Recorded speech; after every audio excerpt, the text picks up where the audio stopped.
Ассалаумағалейкум достар, сіздермен бірге бұл мен досым және менің қасымда Мистер Бист. Достар, бүгін біз Мистер Бисттің видеосын көретін боламыз. Біз жай ғана көрмейміз, біз қазақшасын көретін боламыз. Мистер Бисттің қазақша видеосы. Осы видеоны аудармасын жасаған кісілердің YouTube арналарын описанияға тастап кетемін. Сонымен бүгінгі видеоның тақырыбы көлік $1 қарсы $1,000,000. Сонда мен түсінгенім бойынша бүгін Мистер Бист $1 тұратын машина мен $1,000,000 дейін тұратын машиналарды салыстырады. Жарайды, көрейік. Ендеше бастаймыз достар. Мистер Бисттің қазақша видеосы. Тоқта. Басан. Менің артында әлемдегі ең қымбат Bugatti бәрі бар. Ол әзіл емес, менің артында тіпті 250 миллион тұратын көліктер бар. Ал кейбіреуі тіпті 100 миллион. Банан қара. Мынау не машина? Төрт дөңгелегі бүйтіп тұр, қайық болып кеткен ба? $1,000,000 тұрады. $100 миллион. Базар жоқ. Және біз олар жарамыз. Жүземіз, айдаймыз. Тіпті ұшамыз. Не үшін ең қымбат екенін көрсетеміз. Білгеніміз істейміз деген осы ғой. Білген істейді кәсі, Мистер Бист. $1 көліктен бастайық. Мұна $1 тұра ма? Достар, $1 дегеніміз дәл қазір 470 теңге дей. $1 қалып жатыр мынаны. Мынаны достар темірге өткізер керек қой. Темірге өткізерсең 470 теңгеден көп табасың мынадан. Тоқ челек. Не үшін бұны $1 сатып жатырсыз? Соны айтам, неғып сатып жатсың $1? Тұрғандарыңыздай ол пайдасыз. Мен оған уақытым мен ақшамды салғым келмейді. $1. Дұрыс негізі. Ұстаңыз, сонымен қолма-қол. Барлығы білет. Бұл қоқыс екен. Бірақ жөндеуге $20,000 құртатын болсаңыз, ол жүрет. Жақсы, қыздырыңдар мына сұлуды. Жөндейін деп отыр ма? Базар жоқ. Мен жүреттім күтпедім. Қалай ол жүріп барады? Көтін сасып кетті. Ессіз ғой мынау.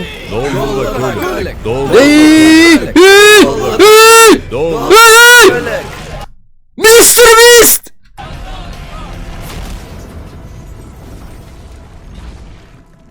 Мейлі бұл Мынау пранкшылау ма, бір әзілкештеу ма, бір Мистер Бист. Пранкшы Мистер Бист екен, ол достар өзім сияқты пранк қатты ұстайды екен. Қасында жолдас балдар бар екен. Солармен бірге түсірем видео. Кеттік. Көлік болды. Шыққаным дұрыс. $1 мынаны алады, $100,000 Тесла алып жатыр. Lamborghini $200,000. Май, неше машина алайын деп жатыр. Мынау сонда бір видеоға қанша миллион ақша құртады? $100,000 көлік. Өзі жүр алатын. Тесла. Әзіл емес, оның ішінде ешкім жоқ, бірақ ол өзі жүріп келе жатыр. Көрек, ішінде 100,000-ға несі бар? Ішінде орын көп екен. Бұл көлік менің барлық балаларым сиятын көліктердің бірі. Тоқта, сенің балаларың бар ма? Яғни олар. Қане жүрек. Тесланы өзі жүр алғандықтан оны сатып алады. Сонымен, мен көлік басқармаймын. Ол ыңғайлауда. Ол өз жүріп барады. Теслада бар ондай. Мен ештеңе тиіп тұрған жоқпын, тіпті рөлде де. Джимми, сонда көліктің алдында ұйықтауға бола ма? Жоқ, жасаманды олай. Жақсы. Енді көрейік, қаншалықты жылдам жүре алады. Орындыққа жабыстырып жібереді ғой. Бұл шошытады. Бұл бастамасы. Алда бізде ұшаққа айналатын көлікте ұшамыз. Ал әзірше Ламбаға қарай. Мынау кәм GTA сияқты өмір сүре ма, Алдынан кәм GTA сияқты шықты ғой Феррари. кілтін тастап кеткен. Екесе қымбат болғанмен, іші оның 2 есе тар. 200-ін берем деп ойламаймын. Мен оған сыймаймын. Олар Lamborghini айдай ала ма? Жылдамдық қалай қосады? Достар, 2 адам сияқты мынаған. Басу керек сияқты. Бұл өте ыңғайсыз 2 адам мына отырады деген өте ыңғайсыз. Алғасын бір Toyota ма алу керек қой негізі. Төмпешіктен, құдайым, қандай жылдам. Оның көп. Құдайым, бұл көлік ессіз ғой. Мен газды жай бассам да, біз ұшып барамыз. Бұдан жылдам көліктің айдағанымды білмеймін. Егер сіз бірдеңені толтырғыңыз келсе, бұл сізге арналған көлік. Ал енді $100,000 көлік. Әлемде ең қауіпсіз көлік. Осындай көлік деген дәу. Бұл көлік әскери қызметке ме? Не деген биік екен? Өйткені сен Lamborghini'де отырдың. Мүмкін салыстырғанда. Көрек, неліктен бұл көлік қауіпсіз екен? Біріншіден, оқ өтпейтін айна. Осындай қалыңдықта. Оған қоса сыртын жарылыстан сақтайтын сауытпен қоршалған. Сосын біз оны тексереміз. Карл, Әрине қалаймын. Түтін шығарсыған не дейсің? Ессіз ғой мынау, шынымен де түтін шықты. О, құдайым, сасып жатыр. Ең қызығы, көліктің қауіпсіздігі бұда емес. Осыда жарысқа төзімді астында. Және біз бірінші болып оның мықтылығын тексереміз. Айтпақшы, біз $300,000 көлікті жармай тұрып, біз кәдімгі көлікті жарып көреміз. Ішіндегі манекендер тірі қалады ма екен? 3, 2, 1. Ема. Жанғанымен қоса манекендерді сыртқа ұшырып жіберді. Біз оған кішкене ескіше жасап қойдық. Оның қолынан келмеді. Біз қойып қоямын. Менің шоколадымды қорғап қал. Бұл көлікті жалғызға төзімді деп санайынды. Бірақ бұны ешкім тексермеген. Көрейік, манекендер тірі қала ма? Мұнан да жарайды деп отыр. Пистабас. 3, 2, 1.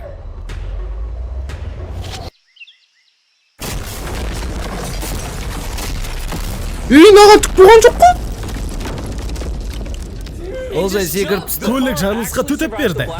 Ема, достар. Сырылып, терезесі кішкене сырылыпты. Хәді, тоқта. Фестаболс қайда? Сендер кедергі жасама? Фестаболс тірі қалды. Егер сіз бомба жарылысына төтеп беретін көлікті іздесеңіздер, міне ресми түрде осыдан алсаңыздар болады. Біз соғыспағандықтан сіздер 200 мыңға кішкене ақша қосып, осындай көлік ала аласыздар. Пәтер $500,000-ға. Мен саған. Жерде бұл кәдімгі көлік. Айырмашылығы жоқ. Бірақ қызығы мұнда. Бар керегі суға түскеннен кейін бұл көлік катерге айналады. Суда жүретін. Бірінші көлік. Суда жүретін машина. біртүрлі. Қандай біртүрлі? Бәрі жұмыс істейді, тексеруші. Батып жатырмыз ба? Жоқ, біз жүдеміз. Мен саған. Жұмыс істейді сияқты. Көрейік не болатын. О, құдайым, біз суда жүзіп барамыз. Құдайым. Кнопканы сигнал шыққанша басамыз. Міне сигнал. Мен саған. Енді мен оны кәдімгі көлік сияқты басқара аламын. Бірақ суда. Ұста. Бұл керемет. Ема. Бұл кәдімгі көлік болды. Мен олармен барар едім, бірақ мен қайықта жаман болады. О, міне бәрі дұрыс. Достар, өйсіп көре берейін ба? Нормально ма? Андай, бірдеңе деп айтпай қойын едім. Өзімен де қызық болып отыр, негізі бүйтіп қарап отырмын. Сені де қарап отырыңдар. Құдайым, Карл қойшы. Бірақ мынаны бар ғой. Аударған адамдарға лайк ше.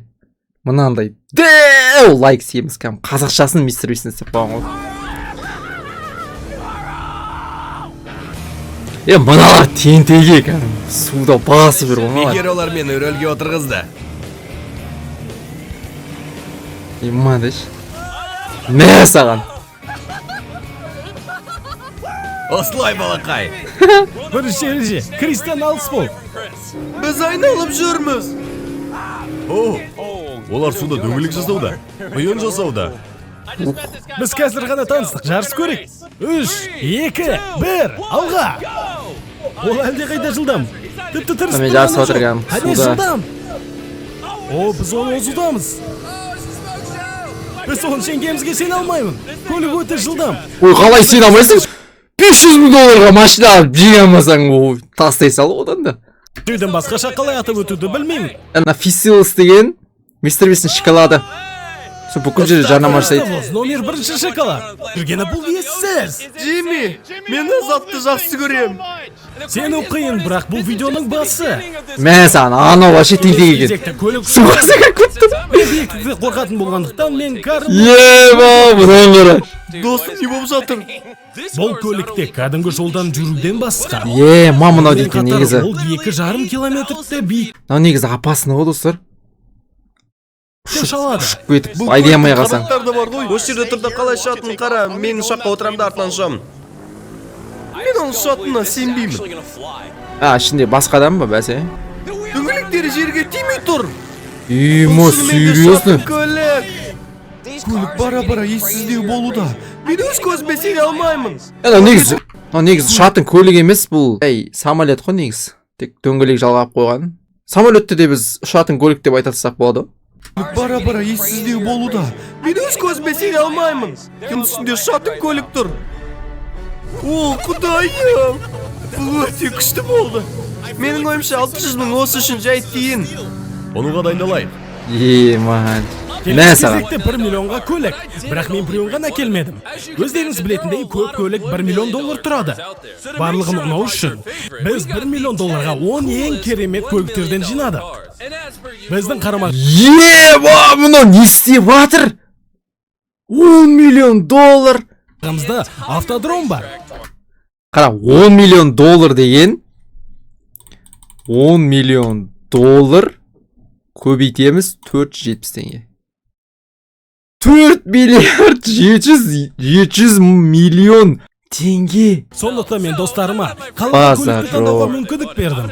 Қара, маған мүмкіндік берсе қалаған көлік таңдауға, мен бір анау көрсем қараны осында алайдым. Рөл алдында телефонда отырмайын. Бұл жеке жер. Мұнда бұл заңды.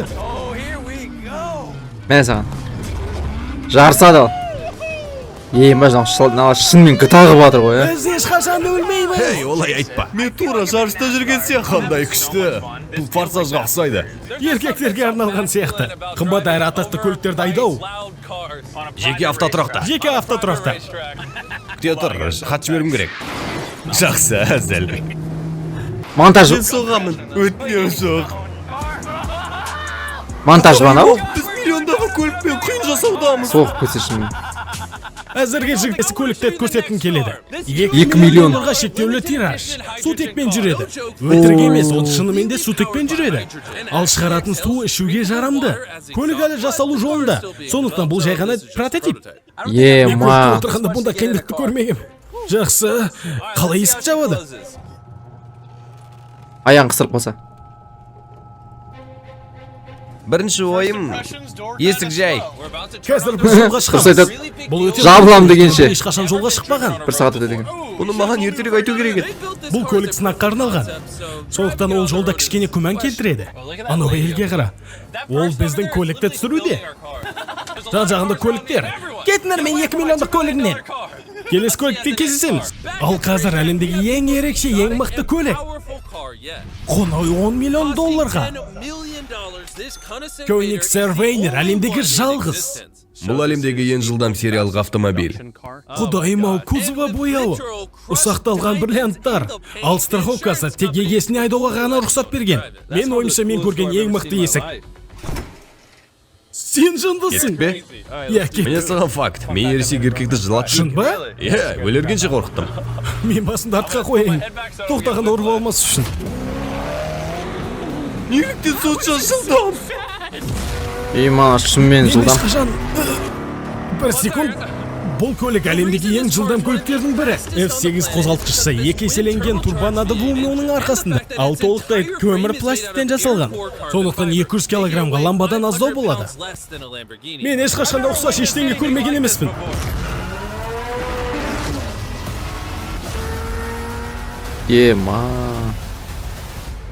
Тура американдық сығанақта сияқтымын. Жүрегім дүрсілдеп кетті ғой. Ессіз ғой. Бұл өте тамаша болды. Рахмет. Рахмет мырза. Джемілімен кездесіп 20 миллион долларлық көлікті көрейік. Сонымен Джей Лено 20 жылдық түнгі студия бағдарламасын жүргізді. Түнгі студия мұн жақта да бар екен ғой. Көлік коллекциясының иесі. Оның ішінде тіпті McLaren F1 20 миллион долларға. Ол сіздің тоқылдатқаныңыздан ашыла бастады ма? Бұл хай-тек. Ұрылар, тырыспай ақ қойыңызды. Ол соншалықты қымбат етеді. Қозғалтқыш Парковкасын қараңдар. пластик. Ол өте жеңіл. Жылдамдығы 387 км сағатқа барады. Бұл әзірше турбонатсыз үшін рекорд. Мистер Бист машиналарды адамдардан алып жатыр екен ғой. Видеоға тек. Базар жоқ. Мистер Бист өзінің футболкасын кигізіп қойған ба бірдей. Достар, мына кісінің футболкасын қарағанда мистер Бисттің логотипі тұр. Кәм бәрін ойластырып кигізіп қойыпты ғой. Саналады. Міне қызығы. Байқағандай мұнда 3 орын бар. Салмағы шамамен тонна. Ал көпшілік заманауи көліктерді шамамен 800 тонна болады. Басқа көлік беймесін Ноланның анасымен салыстыруға болатын шығар, иә? Мына көліктердің бәрі мына кісінікі ма? Қызық. Ноланның анасына қарап жасаған бұларды. Жігіттер, айда көргілерің келе ме? Әрине, мен ортақ орнына сыймаймын ау. Өте ыңғайсыз. Ондай жаман емес. Иә, жаман емес. Мүлдем жаман емес. Ыңғайлы тіпті. Манау. Қат жүрет демесең, қымбат тұрат демесең, ыңғайсыз екен, ә? Сәл пәл. Bir türlü bırak üşüyorum öte ыңғайлы. Иә, бұл өте қызық. Негізі рөл осы жерде болу керек. Biz Angliyada болғанда осы жерде болар еді. Сен Англияда бол, ал сен Америкада. Бұл көлік сізде қаншадан бері? Қай жылы туылды? 98? Сол 98-ші жылы алдым. Мен анамнан шықтым, ал ол болса қане туылғанды осы көлікпен жуайт деп. Ал енді жағаласы, мен сенің әкеммін. Қызық. Қаншаға сатып алдыңыз? 800 мыңға. Қызық. Қаншаға сатып алдыңыз? 800 мыңға. Барлық айтушы еді ол өзін 800 мың. нақтамайды деп. Бірақ сосын оның құны өсті, тағы 2 есе өсті. Қазір ол шамамен 20 миллион доллар. Ессіз ғой бұл деген. Көлік сізге болған үшін жыл сайын 1 миллион беріп отқан ғой. Солай. Ема достар, шынымен е? Ойлаш 800 мың долларға алды.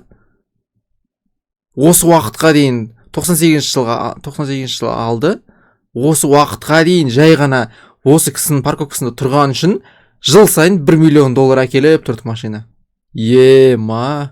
Айтса да База болады. жоқ. Карл, көлік Мынау деген кәдімгі инвестиция ғой. туралы не дейсің? Маған ұнайды. Не кедергі сатып алуға? 19-да 900 мың. Сіз қашанда апатқа ұшырап едіңіз? О, иә, менде ол көп болды. Кәшеткеніңізге үлкен рахмет. Оғы жоқ, достар. Бұл керемет болды. Кәшеткеніңізге. Келесі 2 көлік қымбат болған соншалықты әрқашан музейде сақталуда. Бірге олар 80 миллион доллар тұрады. Қандай да бір себеппен біз музей иелерін бізге беруге көндірдік. Керемет. Міне қазір видеомыз сіздерді таңғалдырады. Мына сұлуды от алдырыңдар. Бұл 30 миллион, енді 50-ге. Шыны керек, маған 50-лік көбірек ұнады. Мен 50 миллиондық көлікте Stone Median менмін. Ал Ченлер 30 миллиондық долларлық көлікте Буа Букман менмін. Көлік аңызымен. Сіздер дайынсыздар ма? Ал сіз дайынсыз ба? Кеттік! Бұл көлік Ченлер мінген сондай қымбат. Өйткені бұл Феррари ойлап тапқан адамға және Форд ойнап тапқан адамға сыйлық ретінде болған. Бұл өмірде болған Ферраридің жалғыз версиясы. Абайлар шұңқыр, сырып алма. Жолдың қаншалықты жаман екенін 50 миллион долларлық көлікке отқанша байқамайды екенсің, е? Біз айдап жатқан көлік. На көліктің қара аузы бар сияқты. Біз айдап жатқан көлік Қабыланның әлемдегі ең қымбаты. Бұл көлікте көп жүрген аңыз актер Стив Маквин. Ол соншалықты көп жылдамдықты асырған, оны айдау құқынан айырған. Мен әр қисықты байқаймын. Бұл көліктер соншалықты қымбат болғандықтан артымызда полиция экскорты жүреді. Бізге ешкім жақындамауына қарап жүреді. Ессіз ғой. Ей, жылдамдық қосайық. Жүрісі қалай? Керемет. Менің кепкам. Ема. Айырылдың Біз кепкің. қызық көргенде, Буа Уман 30 миллиондық долларлық көлікке бар жылдамдығына барды. Қаншаға дейін бар? Ей, тоқта, тұрмыз ба? Тоқтан, Қаншаға дейін басады? Көлік өшіп қалды. 1 секунд. Біз тым қатты жүріп кеттік. Ема. Көлік 30 миллион долларға өшіп қалды. 30 миллиондық доллардың көлігін өшірді ал. 100 миллион долларлық әлемдегі ең бірінші Феррариға мінейік. Көпшілігі 100 миллион долларға көлікті шамамен осылай елестеді. Бірақ шын мәнінде қандай болатын білсеңіз, 100 миллион долларға осындай екені таңғалып қаласыз. Ол сондай тарихи құны бар. Оны тек музей жұмысшыларға ғана шығарылады. Жүруге тек осы көпірден ғана болады. Полиция қызметкерлері жолды жапты. Біз жол жұмыскерлерін әр таста қоқымды жинауды өтіндік. 100 миллион долларлық көлікті зақым келмес үшін. 100 миллион доллар? Қазір айтам. 100 миллион. Көбейтеміз 470. 47 миллиард теңге. 47 миллиард. Бөлеміз 20 миллион. 2350 Toyota алуға болады. Жақсы, біз енді көпірдеміз. Құдайым-ау. 100 миллион доллар көшеде жүріп барады. Ема. Мен тағы кепкам. Тағы епкісін айырылды. Кепкасын жоғалтып алды. Кепкісін клейлеп қою керек екен басына. Ең қымбат көлікте тегін кепка. Қане. 100 миллионға. Таңғаларлық. Бұдан қызық нәрсе бар ма? 100 миллионға тарихы тұрады демесең. Мына машина қатты. Мықты емес сияқты. Сол өзінің уақытында шайқаған шығар, бірақ қазір ескі деген үшін, тарихы бар деген үшін болмаса. Жақсы. Көген бас барады ғой. Үстінде өтіп кетіп бара жатыр. Құдайым, керемет! Енді сығады. Сіздерге ұнатты деп сенемін. Қане, ядролық бомбаны көпірге тастайық. Монтажды айырады. Біздің олдың анасына жүгіретін жол сатып алып берем. Тіркел, сондықтан бір бәле де бір бәле. Осы видеоны қазақшаға аударған кісілерге үлкен лайк. Достар, сендер де осы видеоға лайк басып арнаға тіркеліңдер. Осындай мистер Бистің қазақша видеоларына реакция болсын десеңіздер, міндетті түрде комментарий жазып кетіңіздер. Осы видеоға көп лайк басыңдар, арнаға тіркелеміз. Ендеше мен де бір монтаж істеп жүрейін. 1, 2, 3.